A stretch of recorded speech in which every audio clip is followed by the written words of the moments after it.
everyone, I welcoming you all on my channel Dive in Study.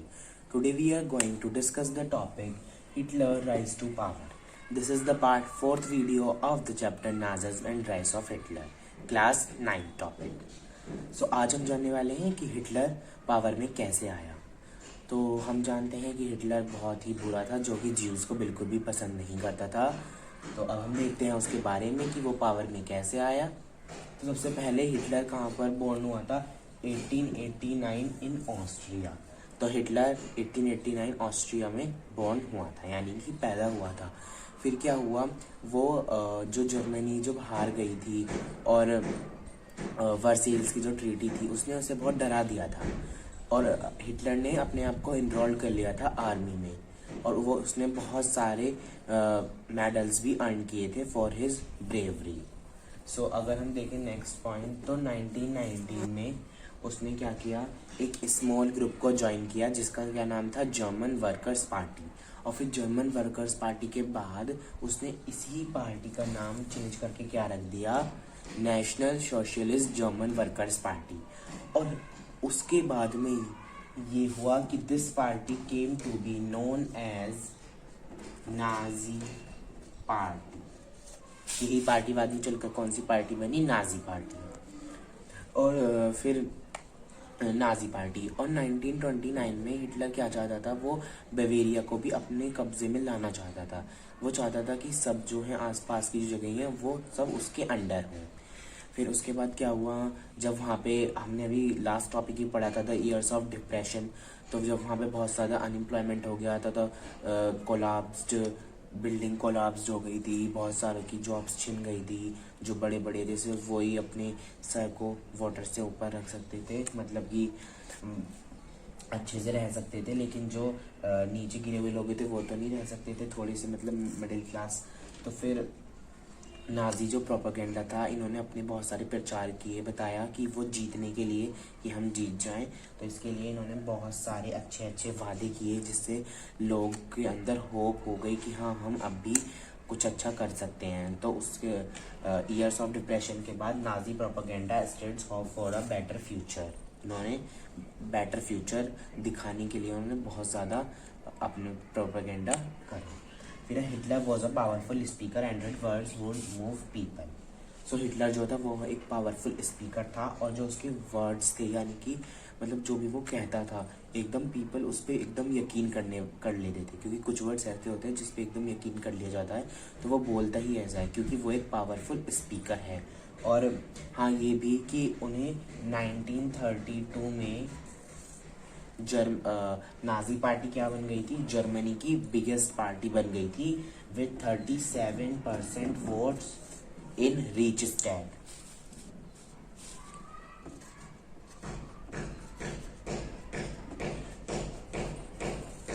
Reichstag क्या थी, Reichstag Germany की parliament थी। 1930 से पहले उनका कुछ इतनी ज़्यादा वो पॉपुलर नहीं थी, लेकिन 1932 में वो जर्मनी की सबसे बिगेस्ट पार्टी बन गई थी।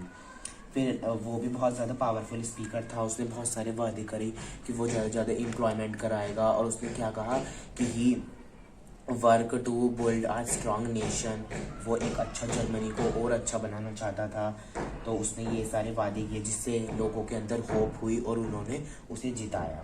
फिर क्या है, हिटलर ने एक न्यू तरीके की पॉलिटिक्स करनी स्टार्ट की। वो जानता था क्योंकि उसके जो हर एक कंट्री में होते हैं बहुत सारे रिलीजन्स रहते हैं, तो फिर उसने एक नई तरह की पॉलिटिक्स करी कि वो उसने जो अपना स्पेक्टिकल ऑफ पावर बनाया वो मतलब सारे जो रिलीजन्स थे उन्हें उनको ध्यान में रख के बनाया।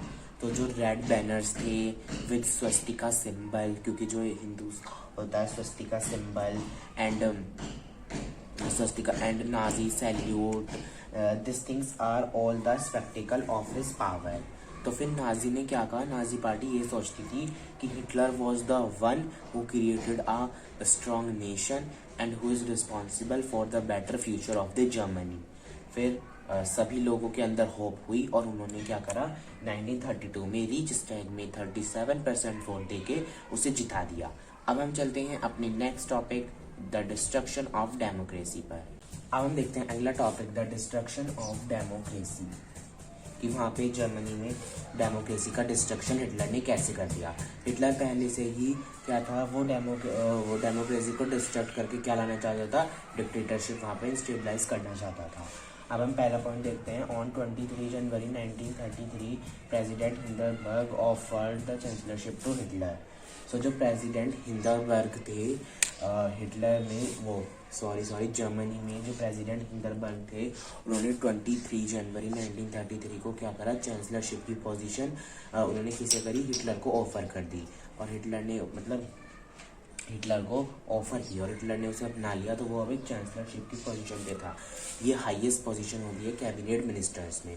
अब उसके पास बहुत ज़्यादा पावर आ चुकी थी, तो फिर उसने क्या करा, रूल बाय डिक्री, प्रेस और रूल ऑफ फ्रीडम, इन सबको उसने वहाँ से क्या करा, सस्पेंड कर दिया। सिविक राइट्स को जो कि किसने दिए थे, वेमर कॉन्स्टिट्यूशन ने दिए थे जर्मनी के लोगों को, तो वो सब हिटलर ने सस्पेंड कर दिए, क्योंकि अब वो हाईएस्ट पोजीशन पर था कैबिनेट मिनिस्टर्स की। फिर वहाँ पे क्या हुआ, हिटलर जो है वो अपने आर्म्ड एनिमीज जो थे कम्युनिस्ट, उनसे बदला लेना चाह रहा था, तो उसने उनके ऊपर अत्याचार करने शुरू कर दिए और वो उन्हें कहाँ डालने लगा, कंसंट्रेशन कैंप्स में डालने लगा। कंसंट्रेशन कैंप्स ऐसे कुछ कैंप्स होते हैं, ये आप देख सकते हैं, ऐसे कुछ कैंप्स जिसमें without any process of law उन्हें क्या कर देती थी, यातनाएं दी जाती थी, उन पर अत्याचार होते थे। और साइड में एक यहाँ पे बिजली की तारें लगाई रखी थी ताकि वो भाग ना सकें। और फिर क्या हुआ, ड्यूसलडॉर्फ एक स्मॉल सिटी थी विद हाफ ऑफ पॉपुलेशन, तो फिर उसमें क्या हुआ, 1404 उसमें कम्युनिस्ट थे जिन्हें सबको कंसंट्रेशन कैंप में डाल दिया गया था। अब फिर क्या हुआ, 3 मार्च 1933 को फेमस इनेबलिंग एक्ट पास हुआ, और ये इनेबलिंग एक्ट ही था जिसने क्या करा, डेमोक्रेसी को डिस्ट्रक्ट कर दिया, because it instabilized a dictatorship in the Germany. यानी कि इनेबलिंग एक्ट ने रूल ऑफ डिक्री और जो हाईएस्ट पोजीशन थी प्रेसिडेंट की, वो किसे दे दी, हिटलर को, जिससे क्या हुआ, डेमोक्रेसी वहाँ से ख़त्म हो गई जर्मनी से। अब फिर क्या हुआ, वहाँ पे जब ख़त्म हो गई तो हिटलर ने अत्याचार करने शुरू कर दिए और उसने क्या करा, बहुत सारी फोर्सेस को वहाँ पे क्रिएट कर दिया ताकि लोग उसकी बात सुने, उसके अगेंस्ट ना जा सके। लाइक SS, स्टॉर्म, इन सब पुलिस को उसने कर दिया। ग्रीन यूनिफॉर्म वाली पुलिस तो वहाँ पे पहले से ही थी, और एक था गेस्टापो।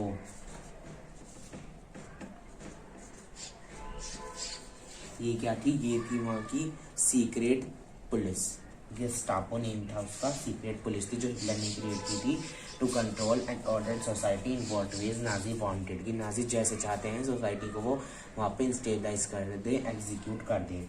सो डेमोक्रेसी वहाँ से डिस्ट्रक्ट हो गई और डिक्टेटरशिप इंस्टेबलाइज्ड हो गई by this enabling act which was passed in 3 March 1933. If you have any query, tell me in the comment section. Thank you and have a nice day.